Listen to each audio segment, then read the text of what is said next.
Assalamualaikum warahmatullahi wabarakatuh.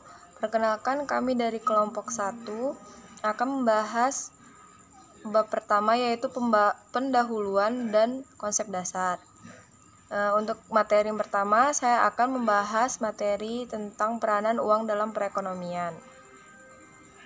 Dalam ilmu ekonomi modern, uang didefinisikan sebagai sesuatu yang tersedia dan secara umum diterima sebagai alat pembayaran bagi pembelian barang dan jasa, serta kekayaan berharga lainnya, serta untuk pembayaran hutang. Beberapa ahli juga menyebutkan fungsi uang sebagai alat penunda pembayaran. Jadi kesimpulannya, uang adalah suatu benda yang diterima secara umum oleh masyarakat untuk mengukur nilai, menukar, dan melakukan pembayaran atas pembelian barang dan jasa. Pada waktu yang bersamaan, bertindak sebagai alat penimbun kekayaan. Dewasa ini, ekonomi moneter menjadi suatu cabang yang penting dalam ilmu ekonomi. Salah satu sebabnya ialah karena uang memegang peranan penting dalam lapangan hidup manusia. Juga karena uang memegang peranan dalam hubungannya dengan perdagangan internasional. Harga uang suatu negeri dalam hubungannya dengan harga uang negeri lainnya menjadi indikator bagaimana kedudukan perdagangan negara yang bersangkutan dalam dunia pada umumnya. Persoalan uang itu bukan saja penting dalam hubungan dengan perekonomian nasional, tetapi juga penting dalam hubungannya dengan perekonomian dunia. Sangat penting bagi suatu negara untuk menjamin kestabilan harga uangnya dan kalau mungkin menaikkan harga uang tersebut dalam hubungannya dengan harga uang asing di luar negeri. Salah satu usaha mencapai maksud itu adalah dengan politik keuangan yang menjadi lingkungan ekonomi moneter. Uang merupakan kebutuhan masyarakat yang paling utama, juga merupakan kebutuhan pemerintah, kebutuhan produsen, kebutuhan distributor, dan kebutuhan konsumen. Uang merupakan inovasi besar dalam peradaban perekonomian dunia. Posisi uang sangat strategis dalam satu sistem ekonomi dan sulit digantikan variabel lainnya. Bisa dikatakan uang merupakan bagian yang terintegrasi dalam satu sistem ekonomi. Sepanjang sejarah keberadaannya, uang memainkan peran penting dalam perjalanan kehidupan modern. Uang berhasil memudahkan dan mempersingkat waktu transaksi pertukaran barang dan jasa. Uang dalam sistem ekonomi memungkinkan awal peradaban manusia memenuhi kebutuhannya secara mandiri. Mereka memperoleh makanan dari berburu, makanan, dan buah-buahan. Masing-masing individu memenuhi kebutuhan makanannya secara mandiri. Dalam periode ini dikenal sebagai periode prabarter. Manusia belum mengenal transaksi perdagangan atau kegiatan jual beli dengan menggunakan uang. Nah, peranan uang dalam perekonomian dapat diibaratkan sebagai darah yang mengalir dalam tubuh manusia seakan-akan hendak mati. Demikian juga ketika kita kekurangan uang, bagaikan kekurangan darah, akan mengakibatkan gairah hidup manusia menurun dan melemah. Untuk itu manusia berlomba-lomba mencari uang dari pagi ke pagi agar mereka bisa memenuhi kebutuhan hidupnya. Namun tidak sedikit orang yang menghalalkan segala cara demi terkumpulnya pundi-pundi rupiah. Seseorang mampu melakukan apa saja, misalnya menjadi pencuri, pembunuh bayaran, dan lain-lain yang haram oleh agama. Pada zaman sekarang, uang telah merajai segalanya. Dengan kebutuhan hidup yang sangat banyak dan harga barang yang semakin mahal, membuat semua orang berpikir keras untuk mencari uang. Semakin banyak uang yang mereka punya, maka kebutuhan mereka akan terpenuhi. Hal tersebut disebabkan kebutuhan fisik manusia tidak lain adalah berupa barang dan jasa. Untuk memenuhi kebutuhan barang dan jasa tersebut, cara yang paling mudah adalah dengan memiliki sesuatu yang disebut uang. Dengan demikian, dapat kita pahami bahwa uang memiliki 3 peran utama dalam menopang perekonomian masyarakat, yaitu sebagai alat tukar, satuan hitung, dan penyimpan uang.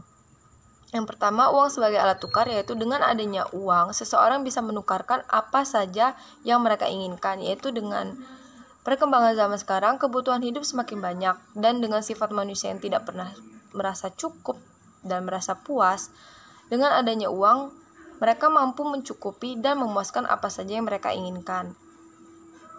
Uang sebagai satuan hitung, yaitu dengan uang seseorang bisa menghitung kegunaan, kualitas, dan manfaat suatu barang dan jasa.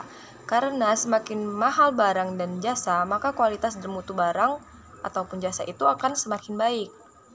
uang sebagai alat menyimpan, yaitu dengan adanya uang kita bisa menabung, dan dengan uang juga kita bisa membeli emas, perak, dan lain-lain yang bisa kita simpan untuk kita gunakan di masa depan dan di saat kita membutuhkan. Oleh karena itu, pengaruh uang terhadap perekonomian sangatlah berpengaruh. Maju tidaknya perekonomian seseorang ditentukan dengan seberapa banyak uang yang mereka miliki. Semakin banyak uang yang mereka miliki, maka perekonomian mereka akan tercukupi. Namun tidak dengan mereka yang tidak memiliki banyak uang, hidup mereka tidak akan terjamin, kesehatan, pangan, papan, semuanya akan terasa sulit untuk memenuhinya. Materi selanjutnya akan disampaikan oleh teman saya. Konsep dasar defisit anggaran dan kebijakan moneter. Defisit anggaran tidak berimbang dapat dibedakan lagi menjadi anggaran defisit. Anggaran defisit adalah anggaran yang memang direncanakan untuk defisit, sebab pengeluaran pemerintah direncanakan lebih besar dari penerimaan pemerintah. Politik anggaran defisit biasanya ditempuh bila pemerintah ingin menstimulir pertumbuhan ekonomi. Hal ini umumnya dilakukan bila perekonomian berada di dalam resesi. Dengan asumsi kondisi awal, anggaran pemerintah adalah anggaran berimbang. Bila pemerintah menempuh anggaran defisit, maka jika pemerintah menempuh politik anggaran defisit, pemerintah dianggap memilih kebijakan fiskal ekspansif. Nah, yang kedua, kebijakan moneter. Kebijakan moneter ekonomi yang diambil bank sentral untuk mengendalikan jumlah uang yang ada di masyarakat. Kebijakan ini bertujuan untuk meningkatkan pertumbuhan ekonomi, manajemen inflasi dan pengangguran serta pemeliharaan nilai tukar mata uang. Kebijakan dilaksanakan oleh Bank Sentral atau Bank Indonesia dengan cara menyesuaikan suku bunga pembelian atau penjualan sekuritas pemerintah dan juga mengatur jumlah uang yang ada di dalam pasar. Kebijakan moneter lebih berfokus dalam mengelola jumlah uang yang beredar dan tingkat suku bunga. Dan kita bisa bilang itu adalah peran dari kebijakan moneter. Dari peran kebijakan ini memiliki fungsi yang sepadan dengan tujuan, yaitu menjaga stabilitas ekonomi supaya uang yang beredar itu imbang dengan jumlah barang dan jasa yang tersedia. Dan yang kedua yaitu menjaga stabilitas harga supaya harga makanan atau minuman itu stabil. Dan yang ketiga, meningkatkan kesempatan kerja. Dengan adanya kebijakan ini, kesempatan kerja untuk kamu lebih terbuka. Dan yang keempat, memperbaiki posisi neraca perdagangan dan neraca pembayaran dengan mendapulasi mata uang rupiah dengan mata uang asing. Jadi intinya kebijakan moneter dilakukan Bank Sentral untuk mengendalikan inflasi supaya masyarakat lebih sejahtera dengan keadaan ekonomi yang membaik dan stabil. Kebayang nggak kalau tingkat inflasi negara tinggi, alhasil ekonomi nggak stabil, harga-harga naik, kita semakin kesulitan buat memenuhi kebutuhan dan akhirnya bakalan jauh dari kata sejahtera. Nah, selanjutnya yaitu tinjauan umum atas sistem finansial. Sistem keuangan adalah serangkaian institusi dan praktik spesifik global, regional, atau perusahaan yang digunakan untuk memfasilitasi pertukaran dana. Nah, sistem keuangan sendiri dapat diatur menggunakan prinsip-prinsip pasar, perencanaan pusat, atau gabungan keduanya. Lembaga-lembaga dalam sistem keuangan itu mencakup segala hal, mulai dari bank hingga bursa saham dan kas pemerintah. Sistem keuangan yang diatur secara ketat karena secara langsung mempengaruhi putusan atas aset real, kinerja ekonomi, dan perlindungan konsumen. Nah, beberapa komponen membentuk sistem keuangan pada tingkat yang berbeda. Sistem keuangan global pada dasarnya adalah sistem regional yang lebih luas, yang mencakup semua lembaga keuangan, peminjam, dan pemberi pinjaman dana ekonomi global. Nah, Dalam pandangan global, sistem keuangan termasuk dana moneter internasional, bank sentral, bendaharaan, pemerintah, dan otoritas moneter, Bank Dunia, dan bank swasta internasional utama. Selanjutnya, definisi fungsi dan pengukuran uang.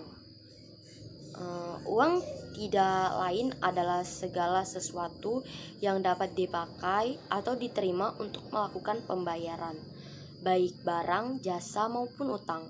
Fungsi uang yaitu sebagai satuan pengukur nilai. Dengan fungsi ini, maka nilai suatu barang dapat diukur dan dipertimbangkan. Nah, yang kedua, sebagai alat tukar menukar. Fungsi ini memisahkan antara keputusan membeli dengan keputusan menjual.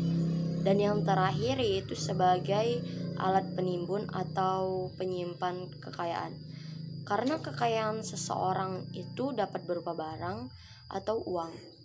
Nah, dengan demikian seseorang dapat menyimpan kekayaannya dalam pengertian inilah uang berfungsi sebagai alat penghimpun kekayaan. Sekian materi dari kami. Kurang dan lebihnya kami mohon maaf. Terima kasih. Wassalamualaikum warahmatullahi wabarakatuh.